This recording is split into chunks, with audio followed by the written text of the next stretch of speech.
Shalom, brothers and sisters. Today I want to talk about the fall of King Zedekiah, the last king of Judah, and basically the fall of Jerusalem by the hands of the Babylonians. I'm going to read in Jeremiah chapter 52. I might skip a verse here and there, but anyways, it says here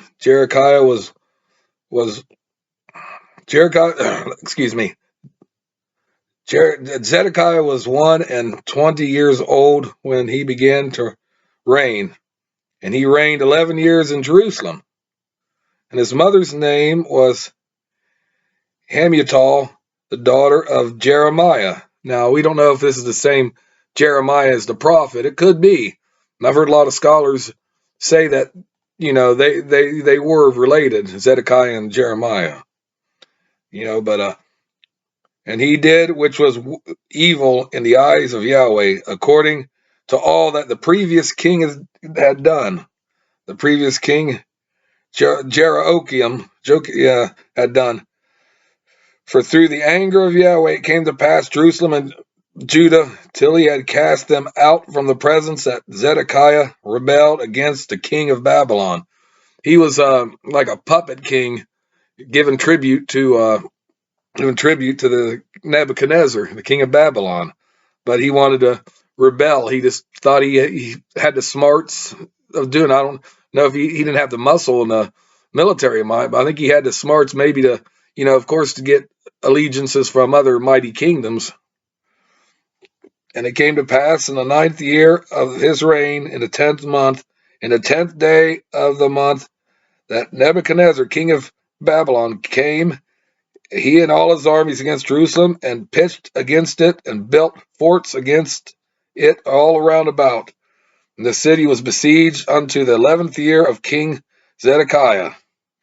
And in the 4th month, in the 9th day of the month, the famine was sore in the city, that there was no bread for the people in the land. And Jeremiah, he prophesied about this to them, all them, Zedekiah and all them, and they didn't heed his warning. He pleaded, but he also pleaded, go along with Babylon. Don't fight him. It's Yahweh's will for the time, his plan. But they didn't listen to Jeremiah. In fact, they persecuted him, threw him in a dungeon. Then all the city was broken up, and all the men of war fled and went forth out of the city by night, by the way of the gate between the two walls, which was by the king's garden. Now the Chaldeans were by the city around about, and they went by the way of the plain. But the army of the Chaldeans pursued after the king, and overtook Zedekiah in the plains of Jericho, and all his army was scattered from him. So they just ditched him. They ran. They just ran for their own lives. Then they took the king and carried him up to the king of Babylon, to Riblah, in the land of Hamath, where he gave judgment upon him. And the king of Babylon slew the sons of Zedekiah before his very eyes. He slew also the princes of Judah in Riblah. So right in front of Zedekiah, he watched his beloved sons get murdered. And then the other princes too. They watched them all get killed. Then he put out the eyes of Zedekiah, the king of Babylon, bound him in chains, and carried him to Babylon, and put him in prison till the day of his death. Now in the 5th month of the 10th day of the month, which was the 19th year of Nebuchadnezzar, king of Babylon, came his captain, which was Nebuzaradan of the guard, which served the king of Babylon in Jerusalem, and burnt the house of Yahweh, and the king's house, and all the houses of Jerusalem, and all the houses of the great men burnt he with fire. And all the army of the Chaldeans that were with the captain of the guard broke down all the walls of Jerusalem round about. Then the captain of the guard carried away captive certain of the poor of the people, and the residue of the people that remained in the city, and those that fell away, that fell to the king of Babylon, and the rest of the multitude. Now Nebuchadnezzar's captain left certain poor of the land for vine dressers and husbandmen, So they just left a few of them there. They planned to leave a few of them there just to take care of the place. Also, the pillars of brass that were in the house of Yahweh and the bases and the brazen sea that was in the house of Yahweh, the Chaldeans broke and carried all the brass of them to Babylon.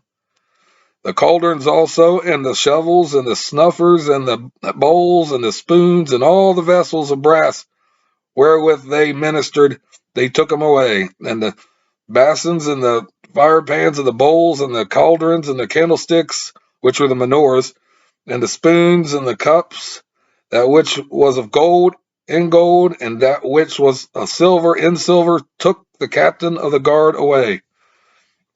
The 2 pillars, 1 sea, and 12 brassen bowls that were under the house which King Solomon had made in the house of Yahweh. The brass of all these vessels was without weight. There was so much there. I mean, it's obvious they took them. They just, the Babylonians just took them, And concerning the pillars, the height of one pillar was 18 cubits, and the fillet of the 12 cubits did compass it, and the thickness thereof were four fingers. It was hollow. And the chapiter of brass was upon it, and the weight of one chapiter was 5 cubits with network, and upon the chapiters round about, all of the brass. The second pillar were like unto these, and there were 90 and 60 of them on the side, and all them upon the network were about 100 around about. The captain of the guard took Seraiah the chief priest, and Zephaniah the second priest, and the 3 keepers of the door. He took also out of the city an eunuch, which had the charge of the men of war, and 7 men of them that were near the king's person.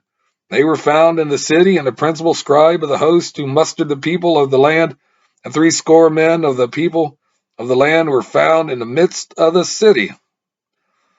So Nebuzaradan, the captain of the guard, took them and brought them to the king of Babylon and Riblah. And the king of Babylon smote them and put them to death in Riblah in the land of Hamath. Thus Judah was carried away captive out of his own land. This is the people whom Nebuchadnezzar carried away captive in the 7th year, 3,000 Jews and 23. In the 8th year, Nebuchadnezzar he carried away captive from Jerusalem 832 persons. In the 23 year of Nebuchadnezzar's reign, the captain of the guard carried away captive of the Jews 745 persons. All the persons were 4,600. It came to pass in the 30th year, the captivity of Jeroboam, king of Judah. It was 12th month, and the 25th day of the month.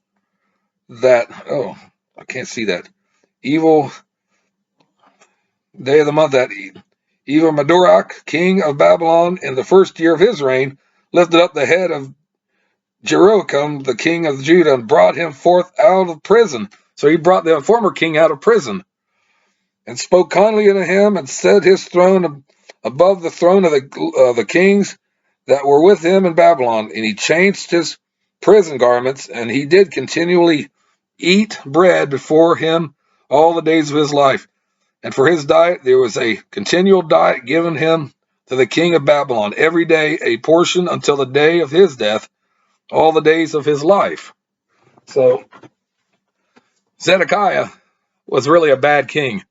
He was a wicked king, inept and incompetent, and he didn't heed the warning of Yahweh or Jeremiah, and because of that, a little tiny great nation went down the tubes, and did the ripple effect, and the Jews will not come back for another roughly 70 years.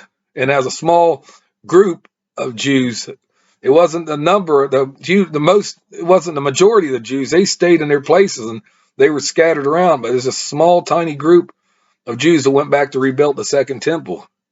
But Zedekiah, he wasn't a very good king, and time was coming with the kings before him that did wicked. It was building up. The wickedness was building up so much. Yahweh, he knew the time was coming, and wasn't going to the nation wasn't going to turn their way back toward him. So what else was he to do? He had to spank them, and that's what he did. So I just figure this lesson is, it's well worth remembering and studying.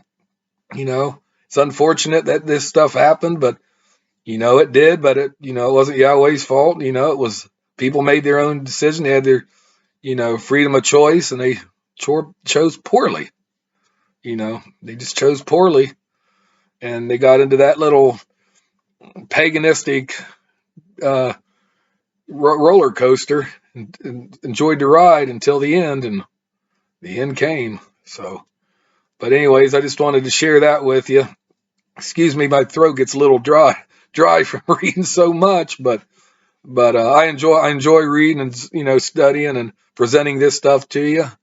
And hey, please subscribe to my channel, hit the notification bell, like button, comment below. Just share this video with other people. I appreciate it. I appreciate your support. I really do. And with that said and done, thank you again. Thank you very much. Peace out. Shalom. Until we meet again.